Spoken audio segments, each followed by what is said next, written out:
Welcome back everyone to Showbiz India, and today it is my pleasure to welcome author Chitra Divakaruni here to Los Angeles and to Showbiz India. Thank you for having me on your wonderful show. Oh, it's a pleasure to have you. Now tell me, today is your fundraiser. This will be your third book being made into a movie. How exciting is that? Very exciting, very exciting. This is a fundraising party for my novel, One Amazing Thing, which has been optioned by Hollywood.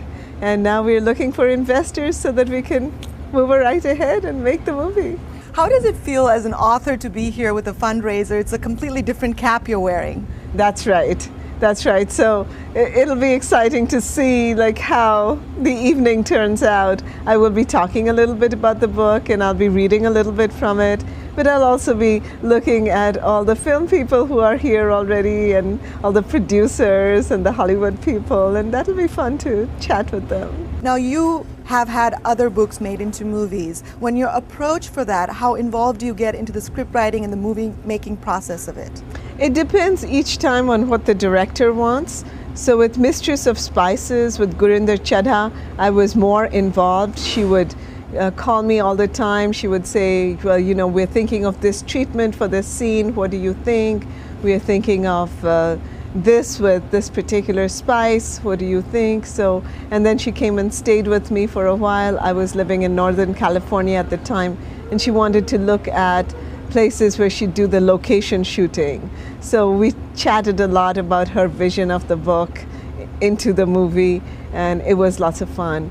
With Sister of My Heart, which was directed by Suhasini Mani Ratnam, she was in India and I was in California, so we would discuss over email mostly, and I was an informal consultant for her.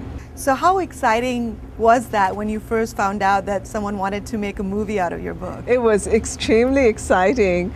And it was extremely unexpected because I was teaching. I teach in college, and I was in my office and the phone rang and I picked it up and I thought it must be a student calling about an assignment. And the voice, there was this very British voice on the other end, and it said, "I'm Gurinder Chadha, I'm a filmmaker, and I would like to make a movie out of Mistress of Spices." I was like, are you kidding or are you real? Had you heard of Gurinder Chadha before that? I had seen her movie Bhaji on the Beach, okay. which I liked very much. So I was extremely excited. I liked her vision, and especially the way she dealt with immigrant life and how she dealt with women's lives. And both of those were very important in Mistress of Spices. So I was very excited. And how do you feel when you watch your vision and your book that you wrote on the big screen like that? Describe that feeling to me. It's kind of an unreal feeling because, as an author in my mind, the book looks a certain way and characters look a certain way. So it's very intriguing to see how the director has visualized the book. But I loved it. I loved especially the beginning of Mistress of Spices, which is set on the island of spices, where the young Tilo is running along with all of these young mistresses of spices. And I was just taken right from the very beginning. I thought that was a beautiful sequence. And you've written different genres of books. You've explored with fantasy, you've explored with self-discovery. How does the idea come to you? Is there a special thought that you sit down and decide and discuss before writing a novel? Well, no, with each novel it's very different, and it's always a mystery for me, where the next idea will come from. I really don't ever know. So with Mistress of Spices, I got that idea when, after I'd been very ill. I had almost died from the birth of my second son. And so when I was recovering, I started thinking about, I want to write about this almost death and rebirth experience. And then the idea of this woman who was in a spice store and who had magical powers began to come to me. So I never know where my ideas are going to come from. With One Amazing Thing, I got the idea on a very unusual day when I was evacuated from Houston because a big hurricane, Hurricane Rita, was coming right at Houston, and we were all being evacuated. We were stuck on the freeways, which were completely jammed. And I watched all these people around me panicking in their cars, and they were all amongst strangers, and they were feeling trapped. And I was like, I want to write a book about this kind of experience where you feel your life is going completely out of control. So that's one amazing thing, that idea came to me. And because I'm a fiction writer, then the setting will change and the problem will change, and imagined characters will come and take their place on that stage.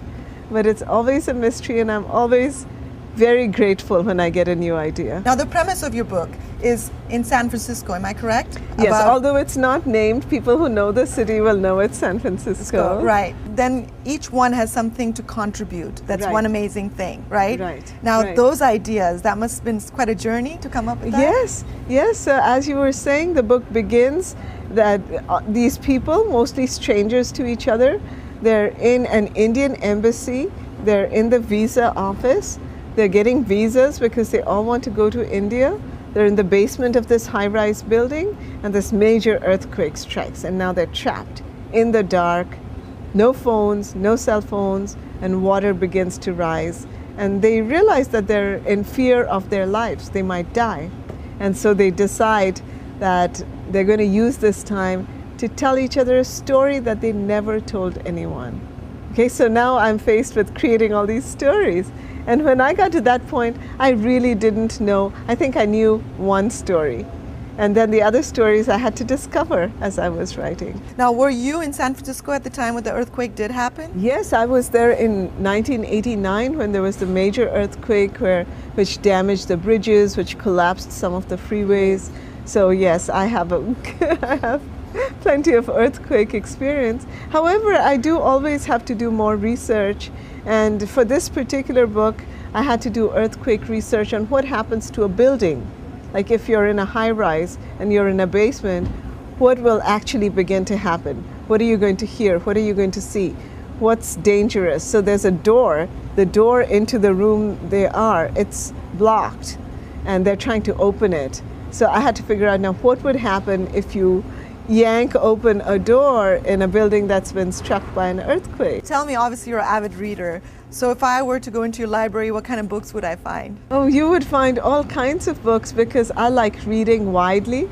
And that's also something I tell my creative writing students, that if we want to be a writer, we need to read from many different sources and gain inspiration and learn styles from many different places.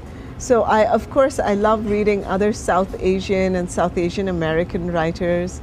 I love people like Anita Desai and Amitabh Ghosh and Rohinton Mistry, Kiran Desai, Jhumpa Lahiri. I love all of those people. I've learned many things from them. What kind of advice would you give to young, budding South Asian writers, especially women? I would say, first of all, to read widely, like I was just mentioning to you. I would say write regularly and not give up, because sometimes it's hard to break into the field of writing. It's hard to find a publisher. It's hard to get your book out there, but you have to believe in your story. And one amazing thing is all about that, believing in your story and sharing your story. And I would say that that is so worthwhile. That is so worth doing, that you have to not give up. What do you think have been your best achievements? Oh gosh, I think probably my earliest big achievement was getting the American Book Award, which I received for my first book of stories, Arranged Marriage. That was a big honor. And then recently I received a very wonderful and sweet award it's called the Light of India Award, and it's brought out by the Times of India, and it's people from all over the world. There's a jury and they choose people from many different places, and so I received one in writing as a writer, so I was very honored. And you have another book coming up. I have a book Let's coming up. Let's talk about that. Yes, I'm very excited. It'll come out in March 2013, and the title is Oleander Girl. It's a novel. Like much of my work, it's transcontinental. Begins in the city of Kolkata, which is my city where I was born and spent many years. And it moves to the United States. And at the heart of this novel is a mystery, because one of the main characters, her name is Korobi, which means oleander. And she is on the eve of her marriage to a wonderful young man from a very prominent Kolkata family. She discovers a shocking family secret. And because of this secret, which of course we can't give away. Sure, of course. And she has to postpone her marriage, and she has to come to America on a search.